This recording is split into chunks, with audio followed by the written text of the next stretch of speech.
अस्सलाम वालेकुम।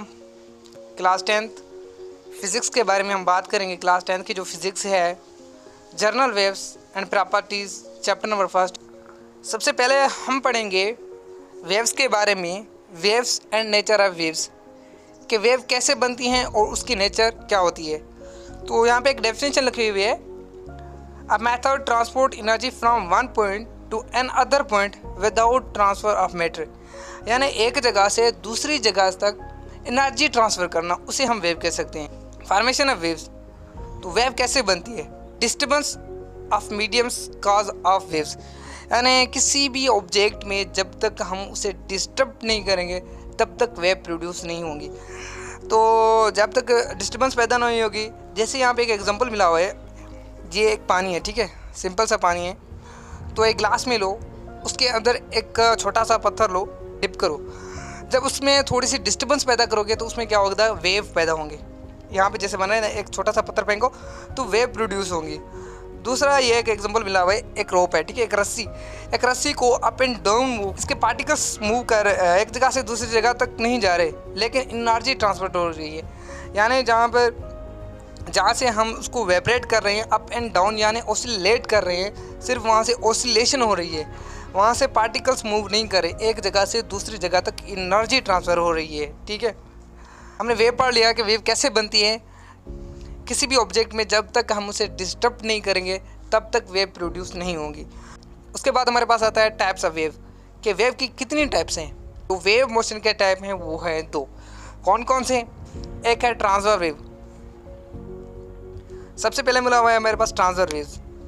Transfer waves are waves that travel in direction perpendicular to the direction of wave motion, यानी ऐसी waves या ऐसा मोशंस, वेव का ऐसा मोशन जो परपेंडिकुलर मूव करे डायरेक्शन ऑफ वेव्स, वेव के डायरेक्शन, जिस तरफ वेव जा रही है उसी ही डायरेक्शन में मूव करे, यानी अप एंड डाउन मूव करे। जैसे ये है, ठीक है, यह है ट्रांसफर वेव की एक मिसाल जो अप एंड डाउन मूव कर रही है। इसमें से देख रहे होंगे एनर्जी ट्रांसफ़र हो रही होगी एक जगह से दूसरी जगह तक। ट्रांसफर वेव में क्या होता है?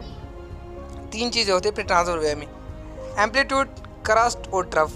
एम्पलीट्यूड के बारे में पढ़ते हैं कि एम्पलीट्यूड किसे कहते हैं। एम्पलीट्यूड हम उसे कहते हैं जो रेस्ट पोजीशन है ना, यहाँ पर अगर देखी जाए तो जहाँ पे जो सीधी लाइन जा रही है इसे हम रेस्ट पोजीशन कह सकते हैं, ठीक है, या यहाँ पर लिखो, ठीक है, जो लाइन्स है यहाँ पे जो सीधी लाइन जा रही है इसे हम रेस्ट पोजीशन कह सकते हैं। यानी एक पानी है, हमने उसमें पत्थर डिप कराया, पत्थर डिप करने से पहले जो उसकी स्ट्रेट लाइन थी, जिस लाइन में पानी ठहरा हुआ था वो सीधी थी, उसी से लेकर अपर पार्ट तक या वेव जहाँ तक ऊपर गई या नीचे गई, एक साइड या ऊपर गई या नीचे की, इसी डिस्टेंस को हम एम्पलीट्यूड कहते हैं। ठीक है, उसके बाद हमारे पास आता है करस्ट। तो करस्ट क्या होता है? The upper part of waves, जो वेव का अपर पार्ट है, जो ऊपर वाली जो वेव्स बनेंगी, ऊपर वाली वेव्स, हम उसे करस्ट कहते हैं। उसके बाद हमारे पास आता है लास्ट में trough, the lower part of waves, यानी वेव का जो नीचे वाला हिस्सा होता है हम उसे कहते हैं ट्रफ। तो वेवलेंथ क्या होती है? वेवलेंथ उसे कह सकते हैं हम दो ट्रफ मिलें या दो क्रस्ट, दो ट्रफ या दो क्रस्ट के बीच वाला जो डिस्टेंस होता है हम उसको कहते हैं वेवलेंथ।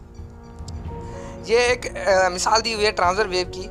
ट्रांसफर वेव हम उसे कहते हैं जो अप एंड डाउन मूव करें, जो अप एंड डाउन मूव करें उसे हम कहते हैं ट्रांसफर वेव्स। और ट्रांसफर वेव में तीन चीज़ें होती हैं, एक होता है एम्पलीट्यूड, दूसरा होता है करस्ट, तीसरा होता है ट्रफ।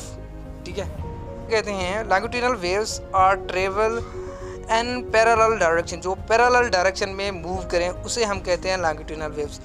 जो हमारे पास लॉन्गिट्यूडिनल वेव्स हैं उसके कितने पार्ट्स हैं? दो।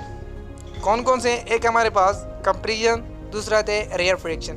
तो कंप्रीजन के बारे में पढ़ते हैं, where coils are particles are closer together than the average, यानी एवरेज से जो पार्टिकल्स हों वो क्लोजर हो। एवरेज किसे कहते हैं? तो इसे कह सकते हैं हम, ये जो वेव्स है ये एवरेज में है, असल सेम ही डिस्टेंस हो वेव्स के दरमियान, यानी वेव लेंथ सेम ही हो, ऐसे कह सकते हैं। जिस वेव में वेव लेंथ सेम हो, कोई चेंज ना हो, हर वेव में वेव लेंथ सेम हो, ठीक है, उसको हम कह सकते हैं एवरेज।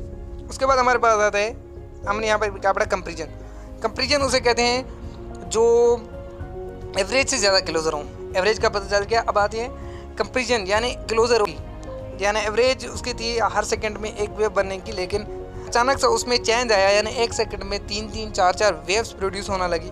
तो इसको कह सकते हैं हम कंपेरिजन। जो यहाँ पे ये एरो दिख रहा है स्टार्टिंग में, जो ऊपर के साइड में, उसके बाद आता है हमारे पास rarefactions, where coils are particles further apart than the average, यानी एवरेज का पता चल गया, मैंने एवरेज के बारे में बताया था। उसके बाद इसमें क्या है, रेयर फ्रैक्शन में है जो एवरेज है ना, एवरेज से थोड़ा ज़्यादा डिस्टेंस हो।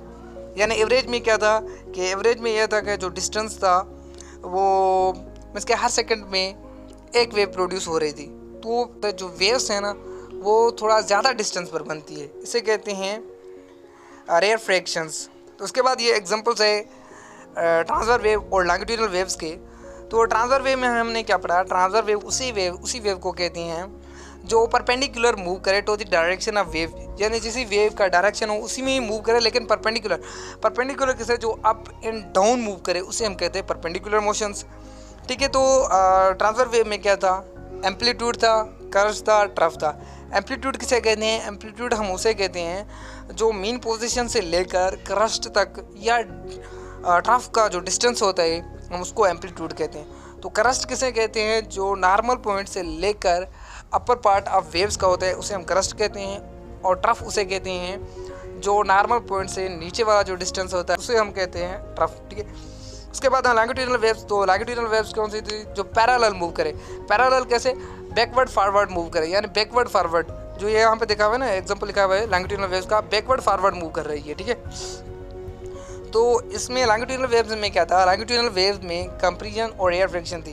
देखो फॉरवर्ड बैकवर्ड जो मूव कर रही है उसमें कंपेरिजन और एयर फ्रिक्शन हो रही है। अगर जहाँ पर अगर वेव नहीं चल रही तो पहले उसके नॉर्मल पॉइंट था, कंपेरिजन, फिर बीच में कंपेरिजन आ रहा है, जैसे वेव मूव कर रही है उसके बीच में क्या होता है, कंपेरिजन। जो साउंड वेव भी होती है ना उसमें भी कंपेरिजन और एयर फ्रिक्शन होती है।